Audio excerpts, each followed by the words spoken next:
ராஜாக்களின் 2ஆம் புஸ்தகம் அதிகாரம் 18 வசனங்கள் 3 முதல் 7ஆம் வசனத்தின் முதல் பகுதி வரை. அவன் தன் தகப்பனாகிய தாவீது செய்தபடியெல்லாம் கர்த்தரின் பார்வைக்கு செம்மையானதைச் செய்தான். அவன் மேடைகளை அகற்றி, சிலைகளை தகர்த்து, விக்கிரகத் தோப்புக்களை வெட்டி, மோசே பண்ணியிருந்த வெண்கல சர்ப்பத்தை உடைத்து போட்டான். அந்நாட்கள் மட்டும் இஸ்ரவேல் புத்திரர் அதற்கு தூபம் காட்டி வந்தார்கள். அதற்கு நிகுஸ்தான் என்று பெயரிட்டான். அவன் இஸ்ரவேலின் தேவனாகிய கர்த்தரின் மேல் வைத்த நம்பிக்கையிலே அவனுக்கு பின்னும் அவனுக்கு முன்னும் இருந்த யூதாவின் ராஜாக்களிலெல்லாம் அவனைப் போல் ஒருவனும் இருந்ததில்லை. அவன் கர்த்தரை விட்டு பின்வாங்காமல் அவரை சார்ந்திருந்து கர்த்தர் மோசேக்கு கற்பித்த அவருடைய கற்பனைகளை கைக்கொண்டு நடந்தான். ஆகையால் கர்த்தர் அவனோடு இருந்தார். அவன் போகிற இடம் எங்கும் அவனுக்கு அனுகூலமாயிற்று. நாளாகமத்தின் 2ஆம் புஸ்தகம் அதிகாரம் 29 வசனம் 2. அவன் தன் தகப்பனாகிய தாவீது செய்தபடியெல்லாம் கர்த்தரின் பார்வைக்கு செம்மையானதைச் செய்தான். ராஜாக்களின் 2ஆம் புஸ்தகம் அதிகாரம் 20 வசனங்கள் 20 முதல் 21 வரை. எசேக்கியாவின் மற்ற வர்த்தமானங்களும் அவனுடைய எல்லா வல்லமையும், அவன் ஒரு குளத்தையும் சாலகத்தையும் உண்டாக்கினதினாலே தண்ணீரை நகரத்திற்குள்ளே வரப்பண்ணினதும் யூதாவுடைய ராஜாக்களின் நாளாகம புஸ்தகத்தில் அல்லவோ எழுதியிருக்கிறது. எசேக்கியா தன் பிதாக்களோடு நித்திரை அடைந்த பின் அவன் குமாரனாகிய மனாசே அவன் ஸ்தானத்தில் ராஜாவானான். நாளாகமத்தின் 2ஆம் புஸ்தகம் அதிகாரம் 32 வசனங்கள் 32 முதல் 33 வரை. எசேக்கியாவின் மற்ற வர்த்தமானங்களும் அவன் செய்த நன்மைகளும் ஆமோத்சின் குமாரனாகிய ஏசாயா தீர்க்கதரிசியின் புஸ்தகத்திலும் யூதா இஸ்ரவேல் ராஜாக்களின் புஸ்தகத்திலும் எழுதியிருக்கிறது. எசேக்கியா தன் பிதாக்களோட நித்திரையடைந்த பின்பு அவனை தாவீது வம்சத்தாரின் கல்லறைகளில் பிரதானமான கல்லறையில் அடக்கம் பண்ணினார்கள். யூதாவனைத்தும் எருசலேமின் குடிகளும் அவன் மரித்தபோது அவனை கனம் பண்ணினார்கள். அவன் குமாரனாகிய மனாசே அவன் ஸ்தானத்தில் ராஜாவானான். ஏசாயா தீர்க்கதரிசியின் புஸ்தகம் அதிகாரம் 24. இதோ, கர்த்தர் தேசத்தை வெறுமையும் பாழுமாக்கி அதை கவிழ்த்து அதன் குடிகளை சிதறடிப்பார். அப்பொழுது ஜனத்துக்கு எப்படியோ அப்படியே ஆசாரியனுக்கும், வேலைக்காரனுக்கு எப்படியோ அப்படியே எஜமானுக்கும், வேலைக்காரிக்கு எப்படியோ அப்படியே எஜமானிக்கும், கொண்டவனுக்கு எப்படியோ அப்படியே விற்றவனுக்கும், கடன் கொடுத்தவனுக்கு எப்படியோ அப்படியே கடன் வாங்கினவனுக்கும், வட்டி வாங்கினவனுக்கு எப்படியோ அப்படியே வட்டி கொடுத்தவனுக்கும் எல்லாருக்கும் சரியாக நடக்கும். தேசம் முழுவதும் கொள்ளையாகி முற்றிலும் வெறுமையாகும். இது கர்த்தர் சொன்ன வார்த்தை. தேசம் புலம்பி வாடும், பூமி சத்துவமற்று உலர்ந்து போகும். தேசத்து ஜனத்திலே உயர்ந்தவர்கள் தவிப்பார்கள். தேசம் தன் குடிகளின் மூலமாய் தீட்டுப்பட்டது. அவர்கள் நியாயப்பிரமாணங்களை மீறி கட்டளையை மாறுபாடாக்கி நித்திய உடன்படிக்கையை முறித்தார்கள். இது நிமித்தம் சாபம் தேசத்தை பட்சித்தது. அதன் குடிகள் தண்டிக்கப்பட்டார்கள். தேசத்தார் தகிக்கப்பட்டார்கள். சிலர் மாத்திரம் மீந்திருக்கிறார்கள். திராட்சரசம் துக்கம் கொண்டாடும், திராட்சைச் செடி வதங்கும். மனக்களிப்பாயிருந்தவர்கள் எல்லாரும் பெருமூச்சு விடுவார்கள். மேளங்களின் சந்தோஷம் ஓயும், களி கூறுகிறவர்களின் சந்தடி ஒளியும். வீணையின் களிப்பு நின்று போம். பாடலோடே திராட்சரசம் குடியார்கள். மதுபானம் அதை குடிக்கிறவர்களுக்கு கசக்கும். வெறுமையாய்ப் போன நகரம் தகர்ந்து ஒருவரும் உள்ளே பிரவேசிக்க கூடாதபடி வீடுகள் எல்லாம் அடைபட்டு கிடக்கும். திராட்சரசத்துக்காக வீதிகளிலே கூக்குரல் உண்டு. எல்லா சந்தோஷமும் மங்கி தேசத்தின் மகிழ்ச்சி அற்றுப்போம். நகரத்தில் மீதியாயிருப்பது அழிவே. வாசல்கள் இடிக்கப்பட்டு பாழாய் கிடக்கும்.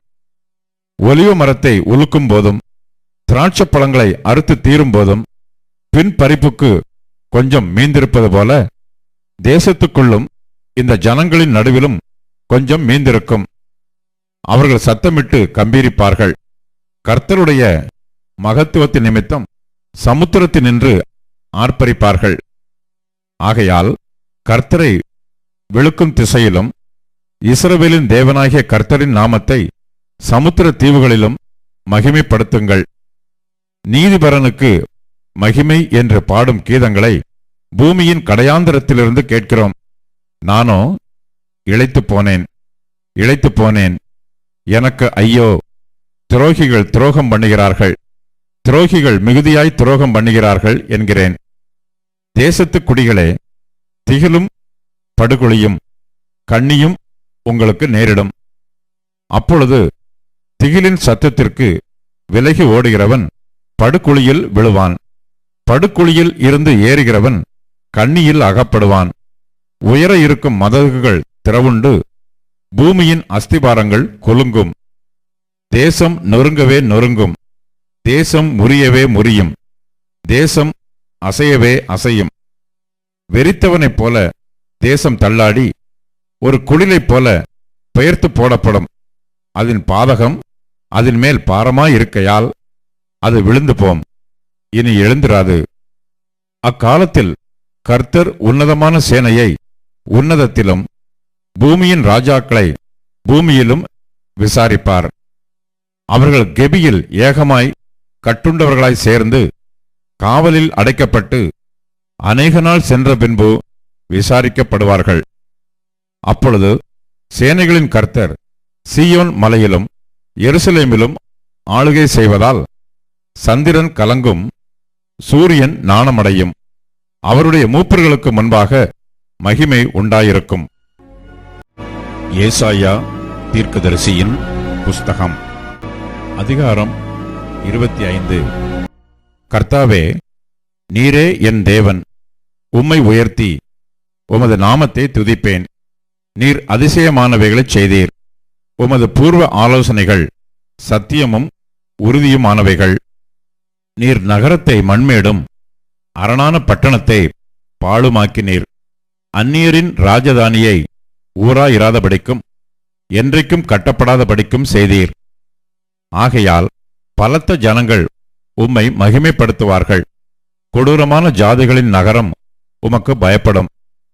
கொடூரமானவர்களின் சீறல் மதிலை மோதியடிக்கிற பெரு வெள்ளத்தைப் போல் இருக்கையில், நீர் ஏழைக்கு பலனும் நெருக்கப்படுகிற எளியவனுக்கு திடனும் பெருவெள்ளத்துக்கு தப்பும் அடைக்கலமும் வெயிலுக்கு ஒதுங்கும் நிழலுமானீர்.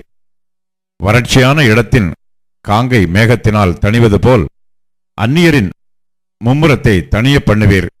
மேகத்தின் நிழலினால் வெயில் தணிகிறது போல் பலவந்தரின் ஆரவாரம் தணியும். சேனைகளின் கர்த்தர் இந்த மலையிலே சகல ஜனங்களுக்கும் ஒரு விருந்தை ஆயத்தப்படுத்துவார்.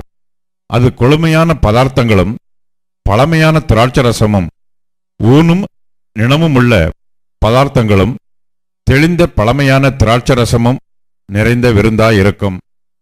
சகல ஜனங்கள் மேலும் உள்ள முக்காட்டையும் சகல ஜாதிகளையும் மூடியிருக்கிற மூடலையும் இந்த மலையிலே அகற்றி போடுவார். அவர் மரணத்தை ஜெயமாக விழுங்குவார். கர்த்தராகிய தேவன் எல்லா முகங்களிலும் இருந்து கண்ணீரை துடைத்து தமது ஜனத்தின் நிந்தையை பூமியில் இராதபடிக்கு முற்றிலும் நீக்கிவிடுவார். கர்த்தரே இதைச் சொன்னார். அக்காலத்திலே, இதோ இவரே நம்முடைய தேவன், இவருக்காக காத்திருந்தோம், இவர் நம்மை ரட்சிப்பார்.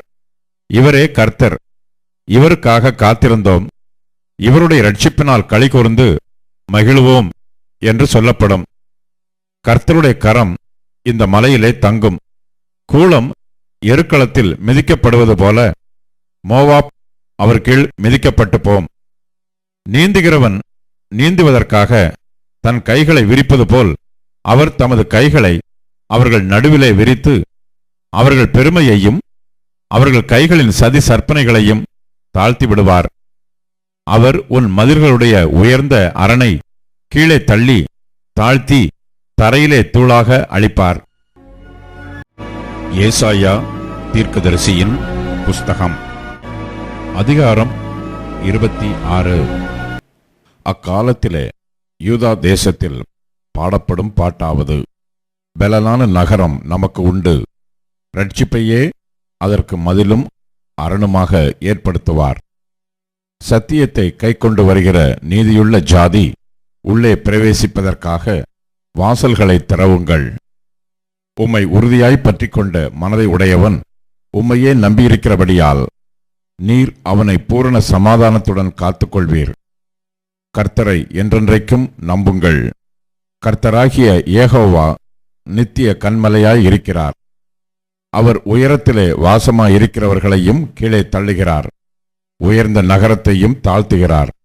அவர் தரை மட்டும் தாழ்த்தி அது மண்ணாக மட்டும் இடிய பண்ணுவார். கால் அதை மிதிக்கும். சிறுமையானவர்களின் காலும் எளிமையானவர்களின் அடிகளுமே அதை மிதிக்கும். நீதிமானுடைய பாதை செம்மையாயிருக்கிறது. மகா நீதிபரராகிய நீர் நீதிமானுடைய பாதையை செம்மைப்படுத்துகிறீர். கர்த்தாவே, உம்முடைய நியாய தீர்ப்புகளின் வழியிலே உமக்கு காத்திருக்கிறோம். உமது நாமமும் உம்மை நினைக்கும் நினைவும் எங்கள் ஆத்தும வாஞ்சையாயிருக்கிறது. என் ஆத்துமா இரவிலே உம்மை வாஞ்சிக்கிறது. எனக்குள் இருக்கிற என் ஆவியால் அதிகாலையிலும் உம்மை தேடுகிறேன். உம்முடைய நியாய தீர்ப்புகள் பூமியிலே நடக்கும்போது பூச்சக்கரத்து குடிகள் நீதியை கற்றுக்கொள்வார்கள். துன்மார்க்கனுக்கு தயை செய்தாலும் நீதியை கற்றுக்கொள்ளான். நீதியுள்ள தேசத்திலும் அவன் அநியாயம் செய்து கர்த்தருடைய மகத்துவத்தை கவனியாதே போகிறான். கர்த்தாவே, உமது கை ஓங்கி இருக்கிறது, அவர்கள் அதை காணாதிருக்கிறார்கள். ஆனாலும் உமது ஜனத்துக்காக நீர் கொண்ட வைராக்கியத்தை கண்டு வெட்கப்படுவார்கள். அக்கினி உம்முடைய சத்துருக்களை பட்சிக்கும். கர்த்தாவே, எங்களுக்கு சமாதானத்தை கட்டளையிடுவீர். எங்கள் கிரியைகளையெல்லாம் எங்களுக்காக நடத்தி வருகிறவர் நீரே. எங்கள் தேவனாகிய கர்த்தாவே, உம்மை அல்லாமல் வேறே ஆண்டவன்மார் எங்களை ஆண்டார்கள். இனி உம்மை மாத்திரம் சார்ந்து உம்முடைய நாமத்தை பிரஸ்தாபப்படுத்துவோம். அவர்கள் செத்தவர்கள் ஜீவிக்க மாட்டார்கள். மாண்ட ராட்சதர் திரும்ப எழுந்திரார்கள். நீர் அவர்களை விசாரித்து சங்கரித்து அவர்கள் பேரையும் அழிய பண்ணினீர். இந்த ஜாதியை பெருக பண்ணினீர். கர்த்தாவே, இந்த ஜாதியை பெருக பண்ணினீர். நீர் மகிமைப்பட்டீர். தேசத்தின் எல்லை எல்லாவற்றையும் நெடுந்தூரத்தில் தள்ளி வைத்தீர். கர்த்தாவே, நெருக்கத்தில் உம்மை தேடினார்கள். உம்முடைய தண்டனை அவர்கள் மேல் இருக்கையில் அந்தரங்க வேண்டுதல் செய்தார்கள்.